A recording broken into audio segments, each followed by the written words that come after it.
This segment is brought to you by Jigmaster Jigs. When in doubt, get the jig out. Go to jigmasters.com and use promo code PNF20 and save 20% off your next jig order today. Welcome to the Paddle and Fin Podcast, the Bass Fishing for Noobs segment, where we try to improve our skills as an angler by learning new techniques or improving the ones we already know. I'm your host, Ryan Milford.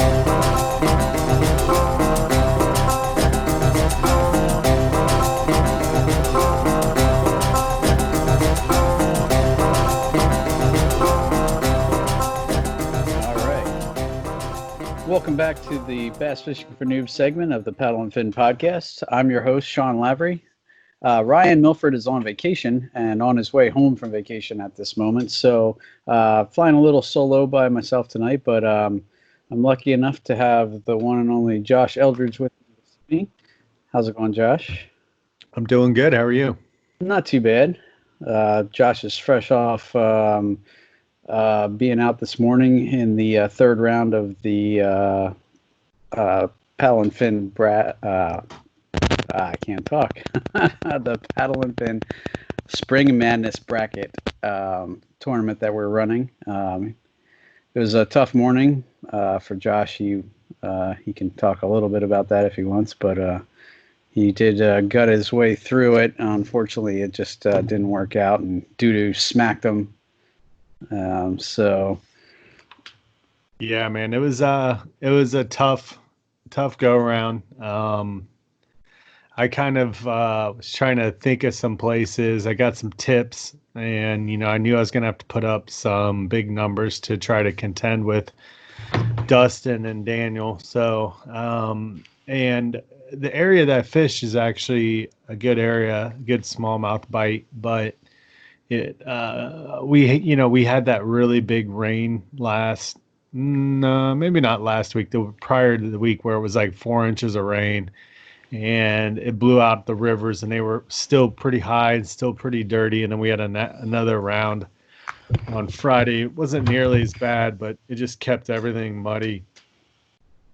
And the area I was in was real nice and rocky. It was this rapid area, and like the rapids, when they slow down, they create like little seams, and you'll have like a rock wall and a break in it where a seam is coming down and a fish will stack up in there. Well, there wasn't much of that. The water was rushing over at all points of those rocks. So I couldn't keep boat position. It was just moving just quick enough that I couldn't get, like, with the setup that I currently have, I couldn't hold any kind of boat position because I have an anchor and stuff, but it's going out the back, so it didn't help me out at all.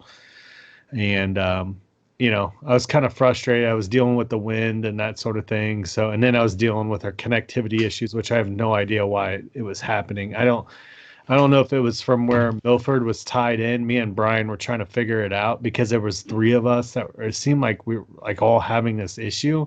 Right. And we were wondering if it was with Ryan being tied in and him having the weird connectivity issue that it was slowing the whole program down or something. So, because when we started, I only had 2 bars of service, and I was fine. I mean, I was a little hard to hear, but I was hard to hear because of my phone, not because of connectivity. Like my phone has a LifeProof case on it, so the microphone doesn't pick up real well on speakerphone, and I had forgotten my earbuds. But I came around this island and I got excited. I was like, oh, cool, it's a good signal here. And then that was when everything just fell apart. Like, it was weird. And then when I got back to the area that only had 2 bars, it worked fine again. So that's doesn't weird. make any sense. But I took a gamble. I should have stuck where I'd been fishing recently and catching some fish, but I'm also a guy who doesn't. I like fishing tournaments. I have fun doing them, but I'm not ultra competitive. So if I have the chance or like a tip on an adventure of some sort, something different that I've never been, I'll usually take that over, like, trying to worry about putting up numbers. So definitely a cool place. I just wish the water was cleaner. So, but it is what it is. I got another chance, so I got to go against Dan again. So hopefully I don't make any dumb choices again. So we'll see. It happens. I was second guessing going to the river in my last tournament number two. Well, my last outing when I was going up against Sam, and both times when I went up against JP first, and I went up against Sam, and neither of them really rocked it while they were against me. So I feel like I had a missed opportunity both times. Yeah. And when I went to the river up against Sam, I feel like I should have went to the lake because I was actually starting to catch stuff at the lake, but then I was like, oh well, the river's finally calmed down enough, and I think I could probably get some half decent smallies, but it just didn't happen that day. So But you know how it goes. Like, there's nothing more exciting than like catching like river smallmouth, in my opinion. Like, I like bass fishing all around, but like even like for the entertainment value of the actual live stream, like being out on a river and catching those smallies is just it's a good time. So, but yeah. that So, what do you want to talk about tonight, dude?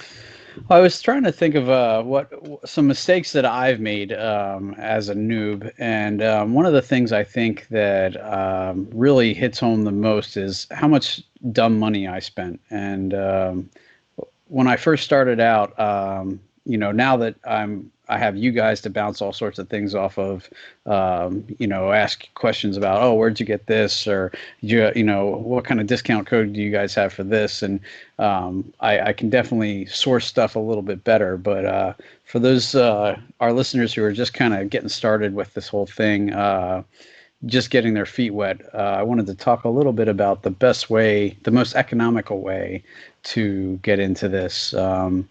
Just work our way down through. So we could start with kayaks. I kind of jumped right. I started with a Wilderness Systems Tarpon 100 that I bought from Austin Kayak, and I was little. I took it out a few times, but I never felt super stable, and so almost immediately, maybe after only using it a couple months, I went to my local paddle shop where I should have went to begin with. Went to a demo day. I paddled a Kusa HD, and loved how stable it was, and ended up trading that tarpon in on that. But so I think the first thing I learned was definitely go demo, and but as far as finding a good price on kayaks, what do you think? I know you can definitely look around on Craigslist and Facebook Marketplace, but you have to be a little careful there that you're inspecting what you're getting if you're going that route. Yeah, we had an episode. So I think Ricketts did one, and it might have been with the Noobs about like what you should look for inspection. So like inspection wise on a used kayak. So definitely for any of the listeners that are new and they're in the market for a kayak, go back and listen to that. Ricketts gave a lot of good information as far as checking the bottom of the kayak, if it has a skid plate, check around that skid plate. Sometimes they get cracks on the screws. I know Jackson's had that issue with before, and it's easy to do. And it could come like that. It could just be a manufacturing defect where they screw in the screws too tight. It doesn't take much to crack those. It could be a loading issue, like transport. Somebody put it in and dropped it on there. Like, oh, it must not be a big deal. Well, it is actually a big deal. It's a lot of pressure on that little point. But yeah, there's a lot of good information. My experience, my first time around is I was into wade fishing. I was in a forum, and I got into kind of reading the forum, and there was these group of guys that were all kayak fishing, and they were taking like these overnighters and all these trips. I was like, dude, that's what I need. I was getting tired of being on foot in public places where everybody else could fish. I wanted to get to some more private areas that were hit as hard as most of the spots that I was in. So I asked one of the guys on there if he had a kayak that I could borrow and I could go on a river trip with him. And he said, sure. And it was kind of funny because I actually almost didn't buy a kayak because of how uncomfortable that kayak was. It was a little Field and Stream sit inside, like F10 or it was some little weird red one with two little rod holders. And dude, it was the most uncomfortable thing I've ever sat in my entire life. Like I was 30 minutes into it. My lower back was hurting so bad that I had to keep getting out of the kayak to fish. Like I couldn't stand sitting in it. And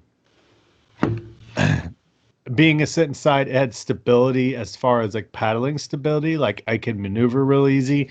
But like you couldn't stand in it. Like it was uncomfortable. I could barely take any gear with me. So I kind of held off. And then what I decided to do was save up my money. I think I waited another year and a half before, maybe a full year before I bought a kayak.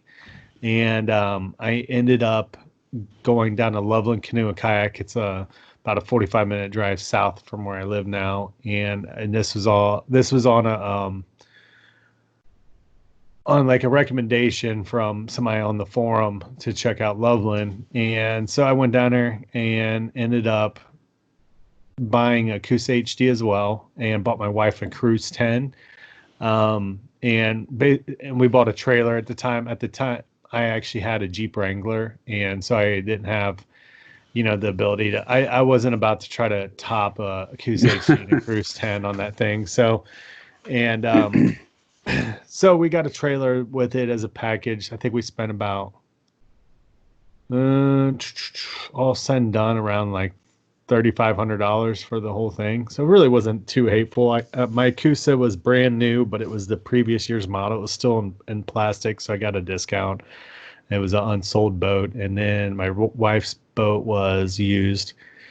And so I think I got the Coosa for like 13 something, and hers for like 800, and then the trailer was like 1,400, something like that. So trailer was kind of expensive, but it's galvanized steel, so it doesn't like rust apart real easy. But I still have it. I don't use it as often. I usually use it if we're doing like a multi-person kind of float, but if it's just two of us, I won't really bother with it. So that's kind of not my recommendation necessarily. That's just what I did. If you have the means to kind of have a higher budget, definitely get out there and demo. And I would say, even if you have a lower end budget and you are going to have to buy from a big box store or something like that, still hit up your local paddle shops. They have a lot of specialized kayaks usually. They also will carry stuff that you may be able to figure out, like, okay, this is what I kind of have my eye on. It's a 10-foot by 33-inch, long kayak, and test the stability of that. Now, mind you, this is not going to match it perfect by any means, but it'll give you a sense of what sort of the performance of a kayak of that size would be, even though it may not be the same brand. A lot of these brands all have different style, like designs on their hulls. So like some of them may have like a stability that you kind of wouldn't see there. Like a Bonafide is actually somewhat on the narrow side, but that catamaran style hull makes it super stable. Now you know how Jacksons are. Jacksons tend to be on the wide side and more of a flat profile on the bottom. That's where it gets its stability from. But then it also has that weird second. You can rock those boats real hard to one side, but then that second point of stability kicks in and kind of uprights you in a sense. So, but I say if you've got a budget, you've got a budget. You can't help it. It's just, it is what it is. But if you have the ability to, and you go out and test these boats and figure out you like a Jackson or a Bonafide or whatever, just save up the money, because 9 times out of 10, you'll go get that cheaper boat, and a year, if you really start liking this and you get into it, you're going to try to turn around and sell it and probably upgrade it. But there's nothing wrong with doing that at all. Kayaks tend to be kind of an easy sell. So there's always people looking for it. I mean, right now, like with the COVID thing, it's crazy like how out of stock everything is. I know in fishing gear, like my buddy Mike was out at Cabela's and Bass Pro, and they hardly have any fishing reels in stock right now because they sold out of so much stuff and nothing's being shipped out hardly at all. So but that's kind of my recommendation. Demo everything you possibly can. Go to different paddle shops and try out different kayaks. Every kayak has its little pros and cons. Every one of them does. And nobody's perfect. You know, like a Hobie PA14, awesome, awesome, awesome, awesome boat for lakes. It's a good river boat. I mean, you can put it in a river. I wouldn't recommend if you're not experienced doing that. Or like, but like, you know, I know there's a ton of guys who do it and they love it. But me personally, I'd be too cautious with it. Like, but so some of the things I would say look for is write down what it is that you fish. What do you plan on fishing? You know, even look into the future. Like, do I want to get into this and go this direction with it? Do I want to start on big lakes? Am I just a river guy and that's it? You know, because you could potentially go get a boat and it doesn't fit that application. You can't stand it. Like when I started fishing lakes last year, I hated the Coosa HD out on open water because it gets affected by wind so easily. But that boat in a river is a machine. Like my buddy Mike has a Hobie 360 Pro Angler 14. Loves his Jackson Coosa HD in a river. Loves it. He's like, I'll never own a different river kayak probably. And that's and that's where that boat shines. So you could get specific with it with these brands. There's a lot of applications. Like Brad loves his Bonafide. He's not the biggest fan of the SS127 in the rivers because it is a heavy boat and it's a bit hard to turn at times, So that's things you want to look into. How big are you? Now, when I say that though, because you always see the question, you're in the forums and it's like, I'm 6'3", 250 pounds. I'll tip it over. It's like, dude, these boats are hard to tip over, man. Like when you get a mid to higher end kayak, they're not easy fishing kayak. They're not easy to tip over. If you're in a little like sit-in that's like 9 feet long by 31, yes, you're going to probably tip that over if you're a big person. So, but the main thing is if you're in the market for a fishing kayak, get something that matches the body of water that you're going to want to fish. And also look at like, what are you going to be comfortable in? If you're like me, when I get out there, I don't like packing up my kayak for like a 1 hour trip. It's just, that's how I am. Like the amount of time it takes for me to get the thing ready, to get rigged up, to get on the water, to break it down and all that jazz. It's just not worth it. I'd rather just go on foot at that point. But look for what's comfortable.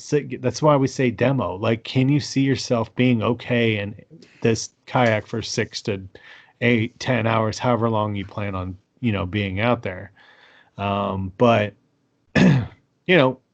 that's the main thing. Demo these kayaks, get out there, try them all, do your research, because every one of them has pros and cons. I don't care what anybody says. You can be pro staff for any of these and what the pros and cons of every kayak is, because we're all part of the same community. We read each other's stuff. I've seen Hobies have their issues. I've seen Jacksons have their issues. I've seen Natives have their issues. It's a part of it. Unfortunately, no manufacturing process is perfect. So, so just get out there, that's what I recommend. Get out there, try them, see what you like, see what fits you. Spend some time in it too. Don't just jump out there and do it for like 2 minutes. Be like, all right, I want to try this out. Ask the paddle shop, can I bring a rod and reel? Don't try to spend an hour doing it, but say, I just want to cast. I just want to see what this feels like. 100 times out of 100, they're going to be like, yeah, dude, no problem. I mean, I know sometimes they even can set up like a demo thing where you could go out for like a 4-hour trip. They'll usually have fees associated with it, like 50 or $100 to do it. Something like that. I've heard of that before. We don't do that at our shop. We don't do but we don't do the extended ones like that. My shop's mainly a rental facility. So it's right on the river. We can just drop the kayak right there and they can paddle around, however long it takes them. So no big deal. But yeah, my main thing is get out in the water. You may enjoy it. Most of the time people do, but you may not like it also. So it's not for everyone, but it's definitely an awesome way to fish because it's so stealthy. So yeah, just demo. I think that's definitely good advice, and it's true. I mean, there is things I loved the Kusa too, but that was one of the things is on windy days, man. There's no rudder or skeg or anything, so you just I would get blown from one end of the lake to the other, and spend just absorbent amounts of energy trying to maintain position. Yeah. But on the river, you're exactly right. I mean, it totally makes up for it. Now I have a Outback now, and I love 95% about it. But I can say one of the easy things for me is no instant reverse. Yeah. A lot of the pedal kayaks you can just pedal backwards to go, reverse. And on mine, I have to reach down and pull a little tab to switch directions. And at first, it drove me bonkers. I'm starting to get used to it now. But again, when I go on the river, it definitely is a completely different boat than the Kusa.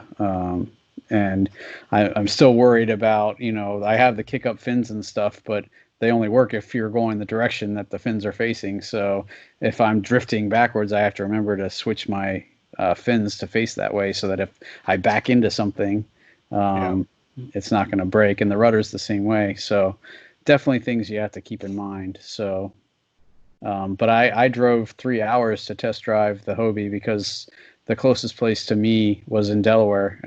To test drive. So, it's definitely worthwhile though, to go make sure if you see something you like, do whatever you can do to try and test it out. Even if, you don't, have a shop near you, or you can always just hop on the forums. And I know one guy offered on the forums to just meet me at the lake and let me try his Hobie too.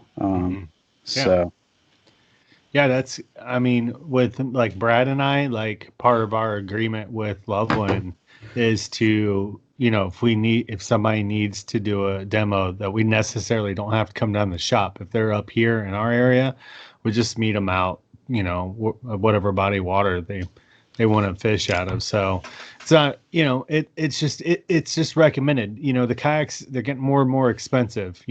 There's still those entry level price points, but like a lot of times, if you're looking for a good quality kayak, you're going to spend at least $800 right off the bat, like a good solid one, and so the unfortunate thing is the cheaper ones that you can buy tend to have they tend to be a one-piece mold, or I'm sorry, two-piece mold that is like welded together, and that weld creates a weak point all the way around the boat. But when you get into the higher priced kayaks, that's an injected molded one piece, and that's where the price kind of spikes up real easy because it takes so much money to build those molds.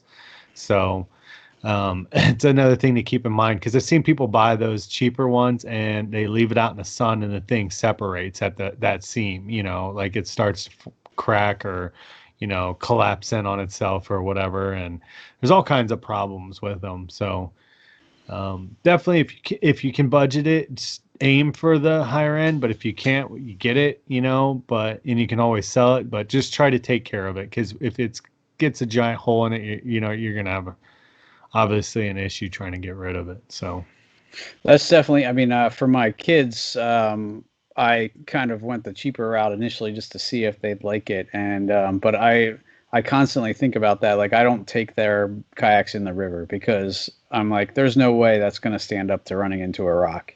Yeah. It seems like it would just crack and go down, So definitely considering where you're going to be paddling. If you're going to be in rivers with rocks, I mean, I've bumped rocks hard in the Kusa and in the Outback, and it, for the most part, it does okay. But I don't think either of my girls' kayaks would withstand that. So at some point, if they continue to show interest and stuff, I'm definitely going to upgrade their kayaks too. But definitely a good thing to keep in mind. Yeah, and there's nothing wrong with going in that cheap route, that big box cheap Walmart whatever, like, because you may not like kayaking. You may find that it's not for you. And a lot of times that comes from people being uncomfortable in them, like I was. Well, when I'll tell you, dude, like the first time I got an Acoustic HD versus that sit inside film stream was night and day. I was like, dude, I'm actually comfortable in this thing, like, and I didn't demo mine. Like, I just went out and pulled the trigger on it. Okay. And so I was like, this is completely different. I knew that it was going to be more comfortable. I was just surprised in the difference of it, but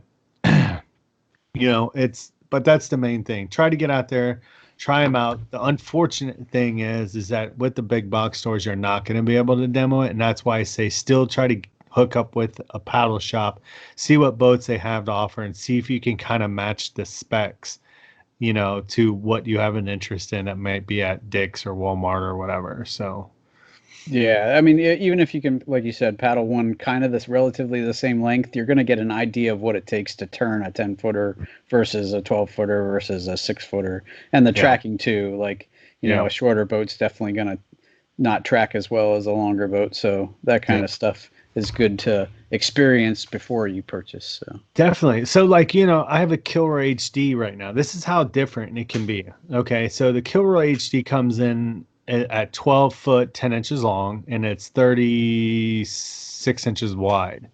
The Jackson Kusa HD is 34 inches wide, and if I remember correctly, it was like 12.6 or 12.9. I think it was 12.6, 12.3 I think or it is 12.6. too. I think 12.6 is. So that's not this huge difference. That's only like a 4-inch difference in length and a 2-inch difference in width. But that Kilroy tracks so much better, and it's actually a faster kayak, even with the width being increased. Now, my Kusa, though, was nice because I could turn fairly sharp in it, like compared to the Kilroy. The Kilroy still turns good, but it doesn't turn, in my opinion, as good in moving current as what the Kusa HD. The Kusa HD was made for that. So, but in the Kilroy's technically, I think originally what is a river kayak, the original one was too, but say that those little nuances and sizes actually make a huge difference. So, but I'm going to say this, if you're going to get into kayaking, it's actually usually, and Chad Hoover talks about this, you should start out on the cheaper side. If you have a certain budget, if you need to start out, do it cheaper, but buy a higher end paddle. A higher end paddle, a lighter paddle is going to make your life a lot easier because you won't get fatigued as quickly. You'll still get fatigued because you'll be new to it. Just won't come on as quickly as what a heavy kind of cheap paddle will do. So if anything, if you need to cut like a few $100s from the boat and get a better end paddle, I recommend going to go get that really nice paddle. It makes a world of difference. I used a cheap Bending Branches Angler Scout, and it was like $99, and the thing weighed a ton, and it was only a 240. And I went and bought the Angler Pro, and it's a $300 paddle, right? But it weighed so much less, and it was a 260. And I'm like, dude, this is night and day. Like, I instantly felt the difference in the weight, just in my hand, and also out on the water. Like, it's just so much easier to paddle. So that's something else to kind of take a look at. But yeah, I would usually too recommend. A lot of people want to jump on board with a 10-foot kayak, and I would say go 12 at least.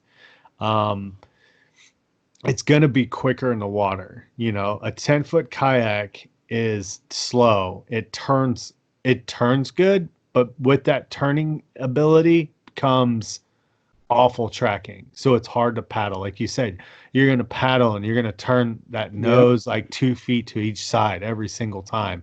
And when you do that, you lose distance. Like your paddle stroke becomes super inefficient at that point because you're only propelling yourself forward so much, and then the boat turns, So the longer kayaks are going to actually help you track a lot better as opposed to a short one. So I think that was the paddle was the next thing I was going to talk to you about. I mean, a lot of people will just go to the big box store and be like, oh, there's the kayak, and here's a $40 paddle, and never even know to try to pick up a lighter paddle, or at least see what it's like.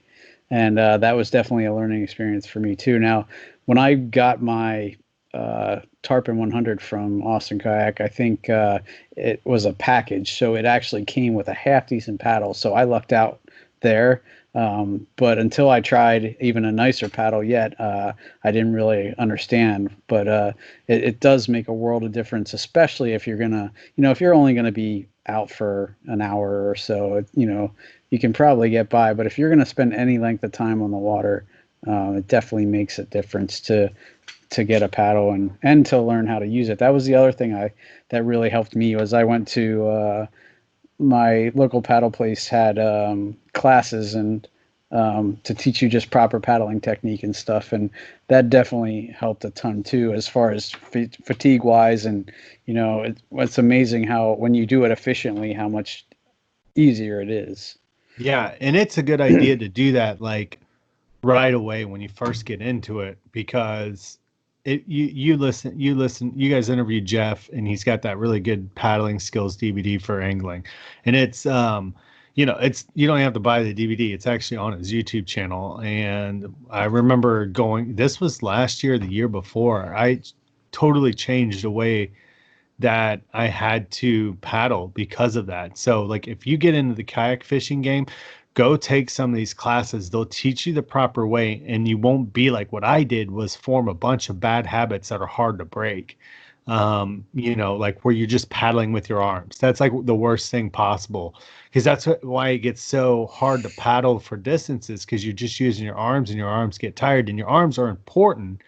But what really kind of helps alleviate that is to engage your core when you have a paddle stroke. And like Jeff talks about, be smooth, like insert that blade, give it a second. And because if you just crank away, it creates so much turbulence in the water that it actually makes it hard to actually pull that paddle back, and you lose a lot of ground. And like if you kind of get cruising and you're doing really smooth paddle strokes, you kind of realize that you're keeping speed with like minimal effort in a sense, like, but when you start kind of going real hard at it, you tend to put that blade way too far in the water, and it's just, it gets sloppy, and it's twisting around in your hands, and it's not efficient whatsoever, and you'll just get tired. But the one thing I do say is, like, if you were a fisherman and you're not into lakes, you're not going to really be paddling. All you're going to do is do the same kind of thing. Like, you're going to set up, float downstream, whatever. You're not going to need like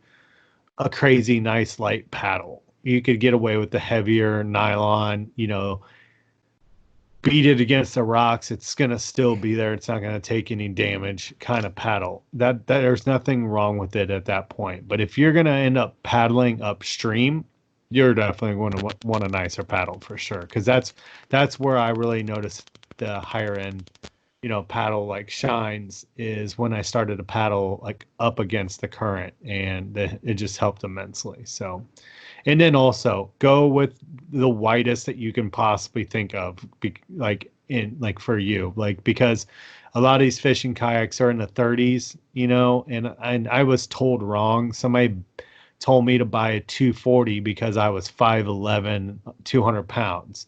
And it has nothing to do with my height or my weight. It has everything to do with your arm length and how wide your boat is. And like, that's kind of the big determining factor in your paddle stroke length. So I paddled around with that Angler Scout at a 240, and I despised it because I would hit the sides of my boat, and it was just obnoxious, and it would just mess everything up. That's why I hated fishing lakes for so long. And when I switched over to 260, that made a huge difference. It made paddling lakes a little bit more enjoyable. Not totally enjoyable, just because I was still in the Coosa, but like, it's definitely a lot easier. So I think that's definitely a good thing to keep in mind. Again, I kind of lucked out in that department because the paddle I got had an adjustable ferrule on it, so I could really figure out and see, oh wow, yeah, when I have it down at 240, I'm bumping, and you're not at all stealthy when you're trying to paddle and you're bumping your kayak every time. That pretty much takes the stealth right out of it. But I was able to fine tune it and figure out what works for me. So those are really nice paddles if you can get a paddle that has that. I don't know if there's drawbacks to that, but you know, I wish I'd had a telescoping paddle because I like to stand when I fish. And one thing that helps with having a shorter paddle at that point is to be paddling while you're standing, kind of like a stand-up paddleboard. And when you've got a long one, your hand's like way high and it's real awkward. And if you can bring it down some, it makes it a lot easier. So I wish I had like I think it's 250 to 260, but I can't remember. I wish they kind of had a 240 to 260. That'd be pretty cool. But I don't think I think it's like in 15 centimeter increments usually. So I don't think it's a full 20. There might be somebody making one like that, but I haven't come across it yet. So that would probably up the weight a little bit too, because you have a lot inside of it, to give you that extra length. But yeah, definitely a good idea. So PFD is another thing that I luckily did not skimp. I went right for the NRS. Actually, you know what? No, that's a lie. I had a Stolquist first that came in that package, and I upgraded to an NRS after like 6 months. So the Stolquist wasn't horrible, but I went and tried on an NRS Chinook, and definitely it was a lot more comfortable. So which Stolquist did you have? The one with the fold-out pockets on the front. I forget which one. The Keeper? Yeah. That was my first one also. Okay. It's actually it's a higher end PFD. It's still $100. Like, what I didn't like about it was it had a foam back. It went down, and it went down to like kind of like the top part of your lower back, and that thing would make my back hurt because it was pushing me in a weird angle on my seat. I had that thing until last year when I won an NRS Chinook at a giveaway that Loveland was doing. This is before I was on their team, and they had a tournament, and I won it in a giveaway. And that made a huge difference for my back. I liked the Stolquist Keeper a little bit more, as in regards to fit. Like, it was more slim. It didn't feel as bulky as I do in a Chinook, but the Chinook is nice because of all the storage options, like all the tabs. Just I could put so much more stuff on me compared to what the Keeper Best was. But NRS makes one like that, and it's a little bit thinner foam on the backs, and it's like a full kind of back style. It's the Raku, I think, and some people like it, some people don't. That's going to be kind of up to you. I think it depends a lot on your seat too. Like I know the Kusa, when I wore the Stolquist, the seat would hit like right in the middle of that back pad. Whereas when I put the Chinook on, I could sit the whole way back, and it sat like above where the lip of the seat was. Yep. And it was nice because the Kusa had that Thermarest lumbar pillow. But I think that combined with that foam is what kind of tweaks your back kind of weird. But like with like the new Jackson seats, how the new Jackson seats is like an ergo kind of fit. So it kind of goes like this at the top. So it kind of angles away. So your PFD on like a Chinook sits up above that. That was one thing I did kind of notice, is that if you're a taller person, you're not going to deal with this. But if you're like in the 6 foot and under range, you probably have, even on a Chinook, that back pad, that's, the piece of foam that's up on the shoulders and upper back still gets kind of pushed up by your seat a little bit. Not awful, but it was a little bit on that older seat. Now the new seat kind of takes care of that. So, but the new seat's it's really weird to me just because I was in a Kusa for like 5 years. So like I'm completely like trying to adjust to a completely new seat this year. So, but cool. Let's see what else. I know. Well, let's go over a couple other things with the PFD. I'm sorry. Oh, no worries. Here's some things that people want to consider. I've seen this be brought up before, because a lot of people look for comfort because they don't want to wear them. Please wear them.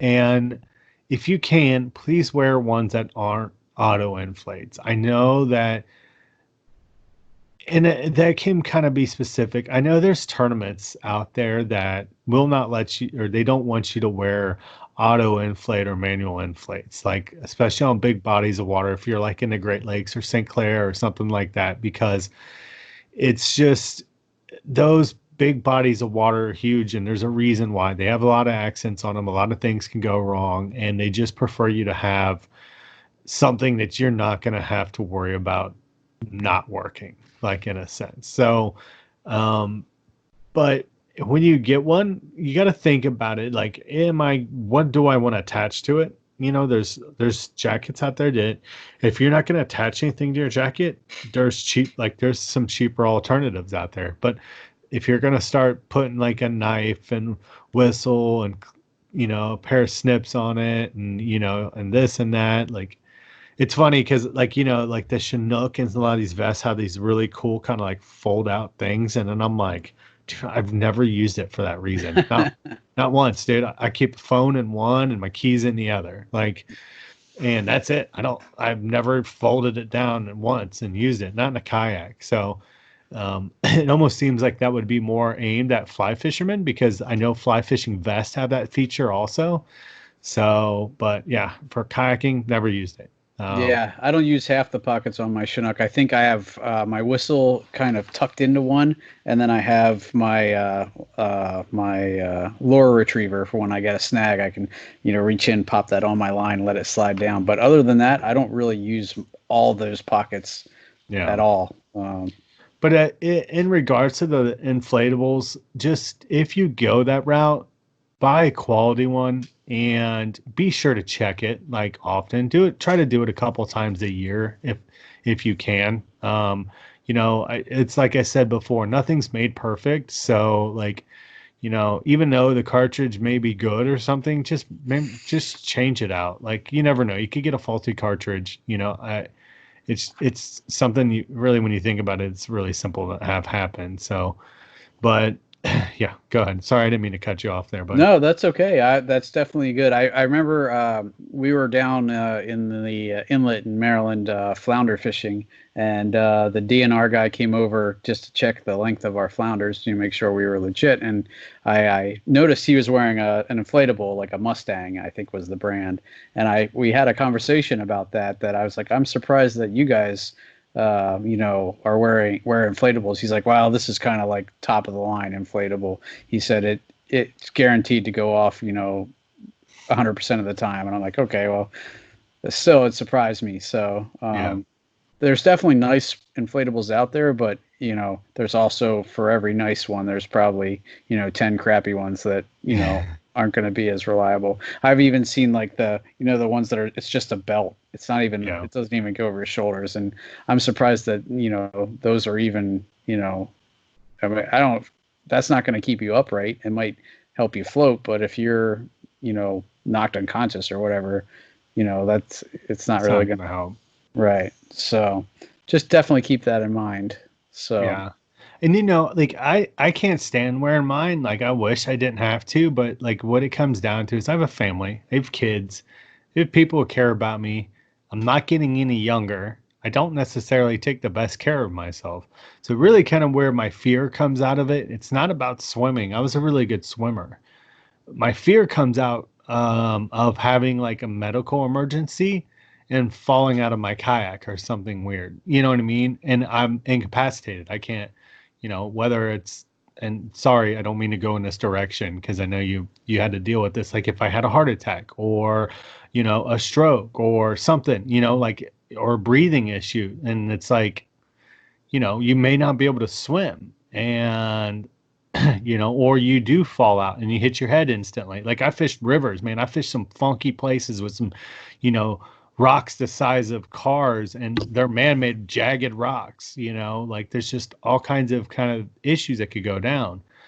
Cold water, man, like you get in it, dude, like it hurts. Like it literally hurts. Like I've wade fished when it's really cold outside, and the first time I did it, I didn't wear enough layers, and my feet, like I could not feel my feet. Like it just felt like I was walking on nubs, and I was only in the water for like 10 minutes. And so if you think about that, you hit that water and you're not wearing a dry suit or whatever, you have a PFD on, it isn't going to matter, dude. Your body's going to go into shock and you're not going to be able to swim. So at that point, that's why PFD is so important, because it's going to keep you upright. You're probably not going to be able to move your extremities, So, but yeah. Yeah, I know a lot of people who say, oh, they're not comfortable. I'm to the point now where if you wear it enough times, you're going to get used to it, and Yeah. I don't even realize it's on at this point. But the reason why you mentioned is exactly the reason why, because I've already been through a heart attack once.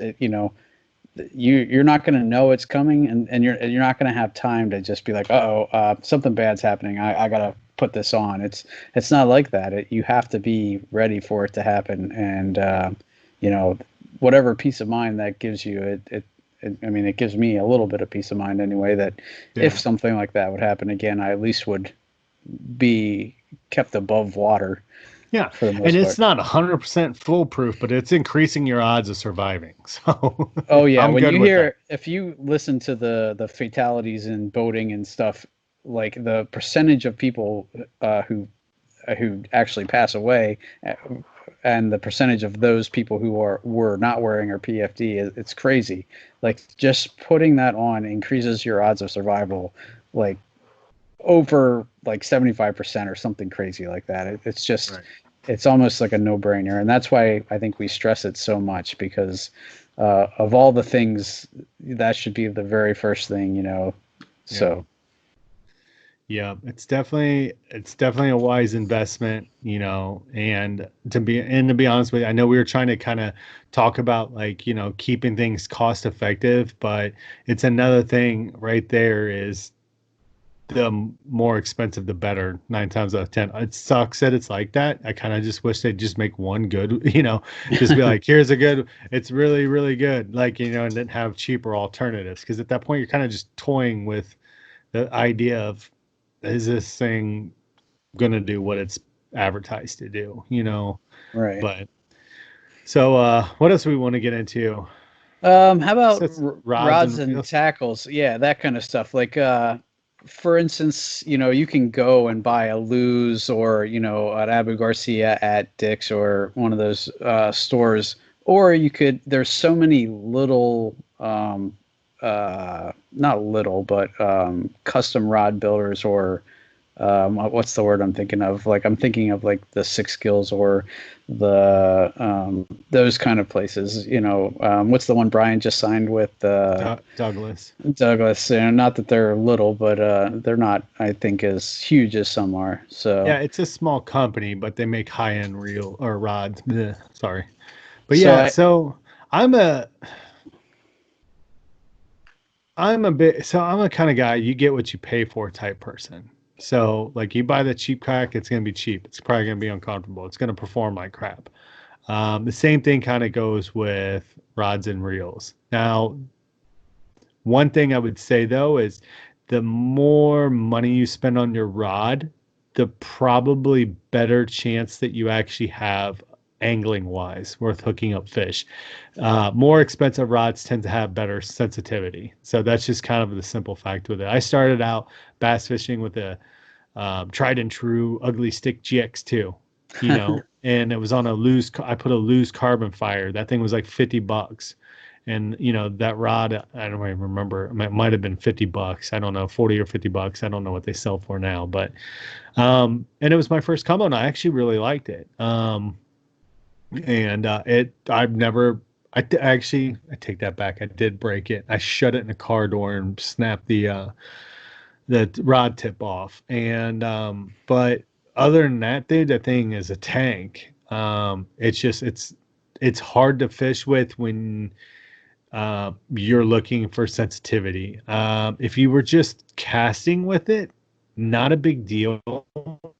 But I bottom fish a lot. So when you make contact with the bottom, where you really see sensitivity shine is the being able to distinguish what's a rock and what's possibly a strike, so that's kind of where, like how sensitive do you want to go? And also like light, the GX2 is a little bit on the heavy side versus, higher end rods tend to start getting made out of those kind of unique compounds, like whether it's carbon fiber, I don't know, it can be carbon fiber, but you know what I mean, like graphites versus fiberglass versus this versus that. So it's really kind of the game you want to play is how deep do I want to dive into this? I haven't gone to the super expensive side. I have some expensive stuff, but I'm a bargain shopper. So, and I happen to retrieve left-hand bait casters. I didn't see any point switching hands. I retrieved left-handed spinning, and it made no sense to me to switch hands to reel. So I bought left hand. There's a big pro and a big con with that. The big con is that out of like if you get like go to buy a reel out of like say a certain Lose model, they will only make one of the models, like usually the gearing and stuff, in left hand. And the other like three or the other three models, whether it's like a 6.8 to 1, a 7.5 to 1, and a whatever, they'll have three versions of that in the right-handed model, but only one will be carried in left hand. So I have to be it's really weird to shop for them because of that, because I'll be like, oh, I like that. That's like when I was trying to buy a new reel for jig fishing, I needed to find like a higher end gear ratio, like 7.5 to 8. And it was really, really hard to find it. Everything was right-handed, dude. And I finally stumbled across a left-handed model. The big pro of that is that they don't sell a lot of them. So by the end of the year, they'll go on discount. And I've got a couple higher-end reels for dirt cheap because of that. Like I have a $280, almost a $300 Lose reel that I got for $140. It was basically 50% off at the end of the year because nobody was buying it. So that's kind of the benefit. But that's the cool thing about fishing gear like that. And this goes with kayaks too, is like everything kind of gets reset. There's 2018 models, 2019 models, and blah, blah, blah. So a lot of times you will be able to find overstock. And if you catch it at the right time, especially around Christmas, you could get some pretty steep discounts. I've gotten a couple of nice reels for like 50 to 55% off. I've never bought like a high-end like component at full price. The only thing that I've ever bought at full price rod wise that's on the nicer end, but they're not super expensive, is Fenwick rods. And I've stuck with Fenwick from the time that I decided to upgrade from the GX2. I've just bought Fenwicks, not for any particular reason, except for somebody really liked Fenwicks. I went and tried it out and I liked it and I just stuck with it. But the HMG is a really good rod. It sells for $99. And it's sensitive. Some people say it's kind of fragile, but usually the people I've say it's fragile or beating the daylights out of it. That the guy throws up in a tree and just goes like this, and then it breaks, and they're like, I don't know why it broke. It shouldn't do that. I'm like, yeah, it's gonna break, dude. You're hooked to a tree, bro. Like, you've got 30-pound braid on there. Like, it's just it's probably gonna break. I've been there, done that. Sadly, I've learned my lesson. It took maybe breaking 2 rod tips off to learn that lesson, but yeah. So check this out. Like Fenwick also makes something called the Silverhawk, which is an HMG, and it's just rebranded though for Cabela's. Like strictly Cabela's sells it. And it's $99. It's the exact same rod, just it's black instead of that weird copper and gray color that the other one is. And it doesn't say HMG. It says Silverhawk on it. I think they have a second version of it called a Silverhawk 2. Same exact rod, though. What's beautiful is Cabela's will sell this thing for $79, $69 sometimes. And I'm like, heck yeah, dude. So I've got like 6 of those because I'm like, well, dude, like, I was able to go buy then those different strengths, instead of trying to drop like, $1,500 potentially, on like some $300 rods, and you only got 5 rods. And I was like, dude, I did that for under $500, So that's that's where you kind of like got to look at what fishing style do you have. Are you going to be a tournament guy? The reason, if anybody's wondering why people carry so many rods, it's usually because they're into tournaments. When you're into tournaments, it's all about being efficient. It's all about making as many casts as you possibly can. So when you change lures, that just takes up time.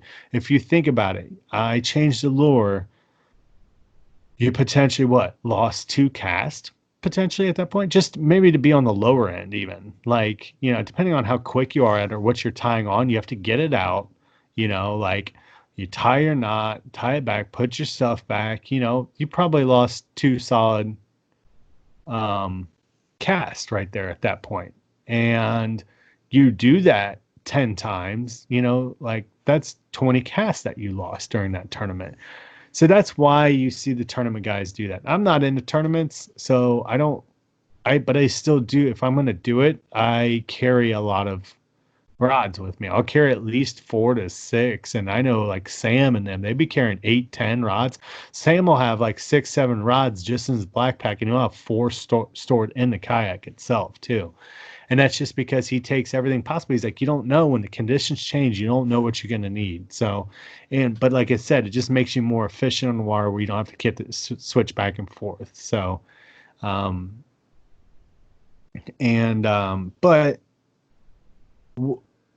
I guess what the point with the rods is that if you're going to kind of spend the money, maybe get the higher end rod over the higher end reel. That's going to help you just detect bites easier. The nice thing about a higher end reel normally is it's going to be smoother. It's probably going to last longer too. I've bought a couple of cheap bait casters, and they kind of fall apart a little bit easier, or they start grinding or whatever. They don't react well to dirt, or water, that sort of thing. Like I remember, no, that's not true. Hold on a second.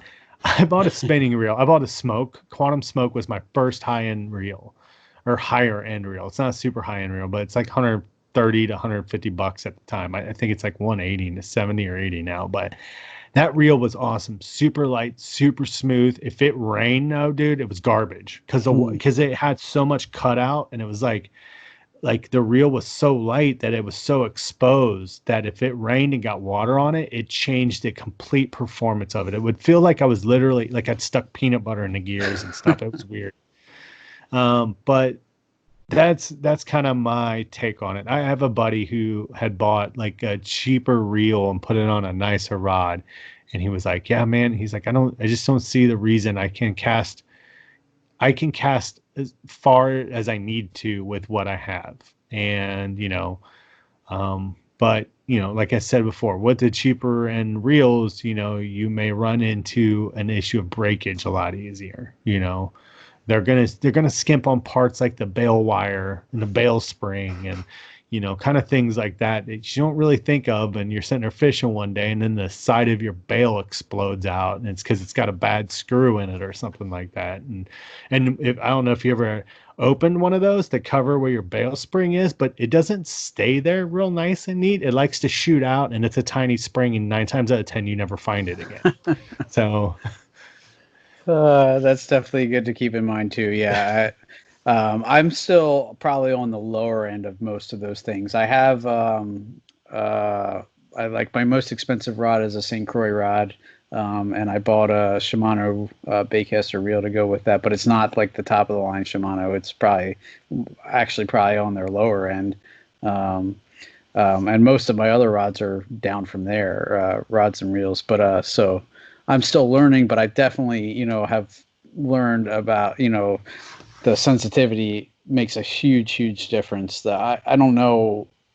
I when I first started out, I really thought there's just no fish here, but I think I was missing so many bites because my rods just weren't sensitive enough. And I think that it's 100% true when you're learning. That's one of the most important things is to have something where you can distinguish bites from bottom. Because so many times what I thought was bottom was probably bites, and I didn't know. So Yeah, and I mean, if you've seen video of a bass eating, like you ever seen where it just comes up to something and it opens its mouth and inhales it in, and you're not gonna feel that telltale thump thump, double tap as I always called it, like that hit where it's kind of vicious, like they're attacking it. You may not even sense that, and I've seen videos where they do that and spit it out, and no, dude didn't even Before have a you'd even, clue. Yeah. right.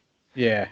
And so that's, especially if you're finesse fishing, that's where it really, really shines to have like a, higher end, like, sensitive rod. Like if anything, like if you're gonna buy one, do it on your spinning rod, like, cause that's where you're gonna need to really, really detect that sensitive bite as you're sitting there drop shotting or throwing a TRD. I can't tell how many times I've thrown a TRD, a Ned rig, and not had a clue that the fish had that. And the only thing that triggered it off is I saw the line move, you know.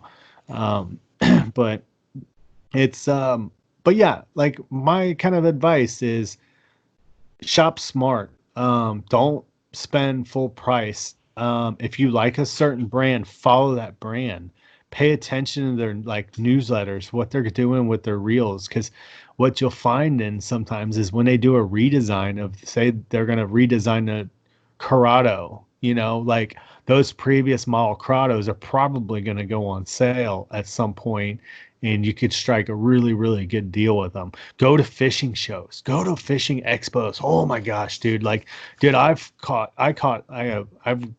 a new jig rod, like one of those 8-to-1s. When I finally found a left-handed one, it was at a fishing expo, and it was normally like $180, and I got it for like 120, like it's $60 I saved right there, and so there's ways to kind of get around. Just you don't necessarily have to go out and drop full price on it. You don't have to drop a ton of money to get into this, even if you're into the tournament scene, you know even if you're gonna maybe order, like if you're gonna order from a smaller company, see if they'll work a deal. If you were gonna buy like 5, 6, 7 rods from them or something, it's always potential that they may do something for you like that, give you a discount code.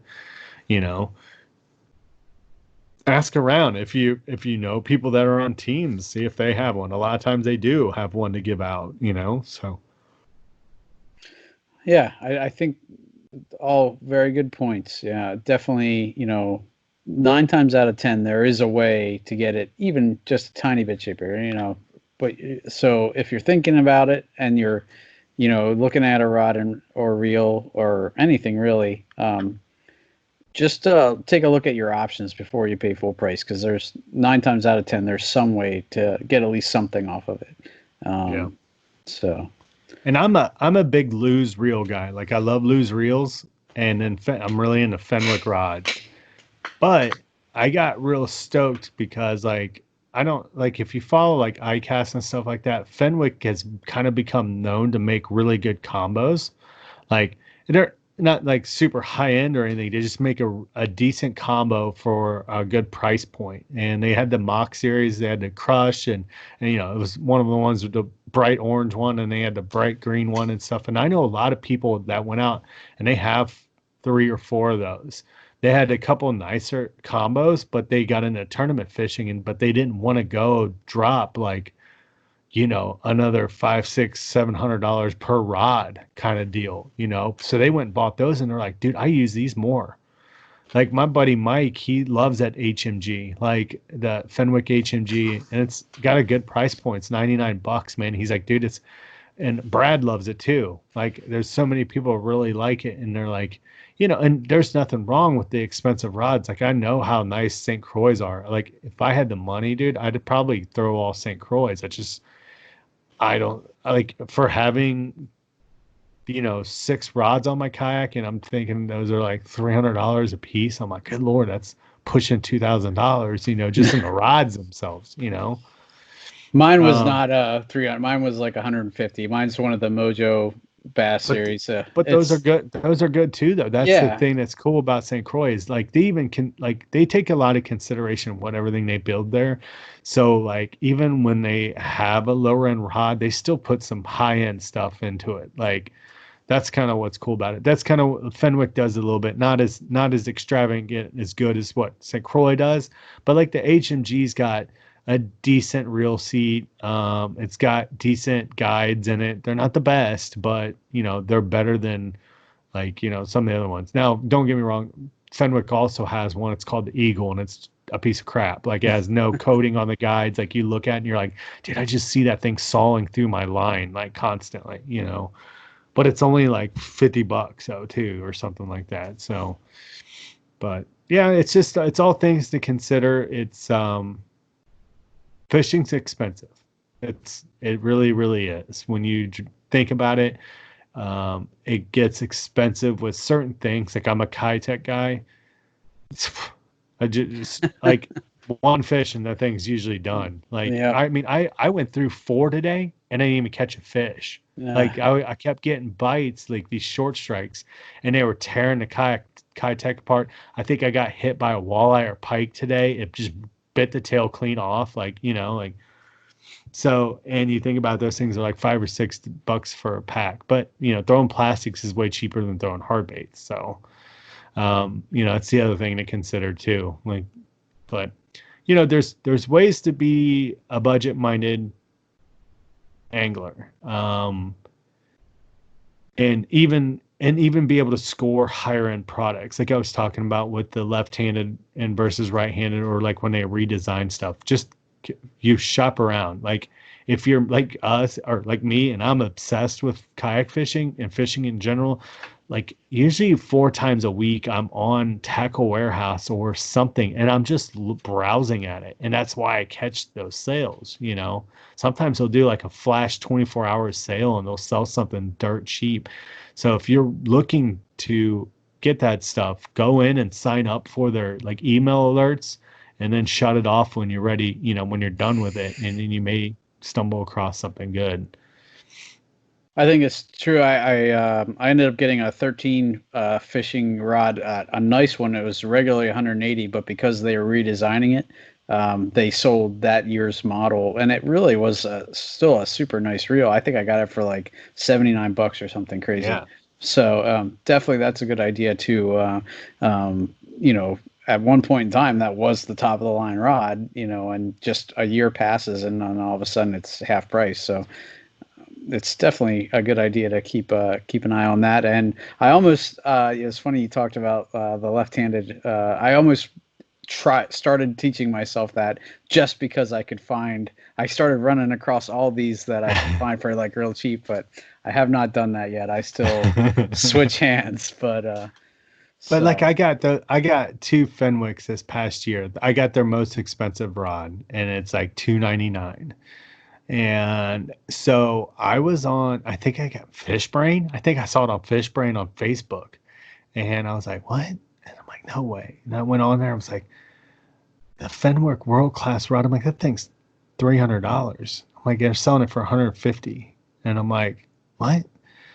And I went on Fenwick's site, and it pops up again. I'm like, oh, they are selling it. And then like right next to it though is one that's $300, and it's completely different color. It's like the new model, like it's silver, and the other one's like black.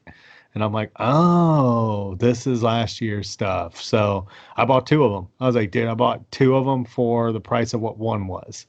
So I was like, why not? Because I was in the market to try to buy a longer jig rod, and then one for like frogging, because I didn't have a heavy action rod yet. So I had a medium heavy, but it was kind of on the short side, so it was hard to throw like a frog with it like accurately. It didn't have a good snap to it. So but yeah, that's the thing, man. I mean, I scored like $300 rods for half the price, and they're super ultra nice, man. Like, I'm like, oh, like I already messed one of them up too. Like, I'm like, oh God, I suck.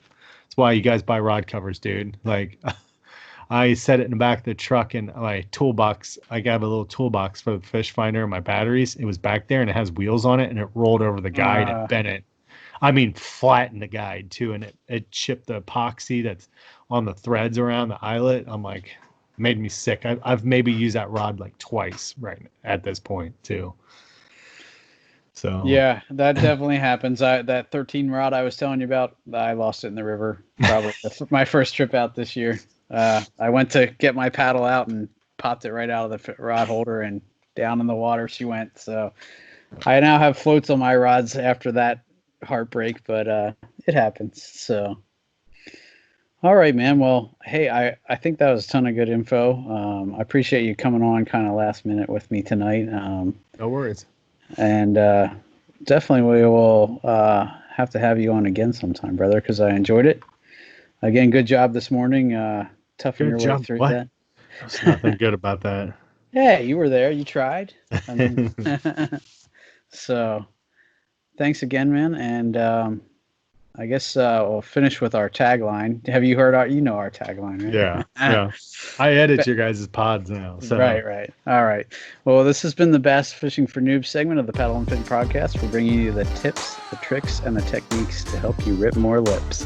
Thanks for tuning in, and we'll catch you next time. Peace.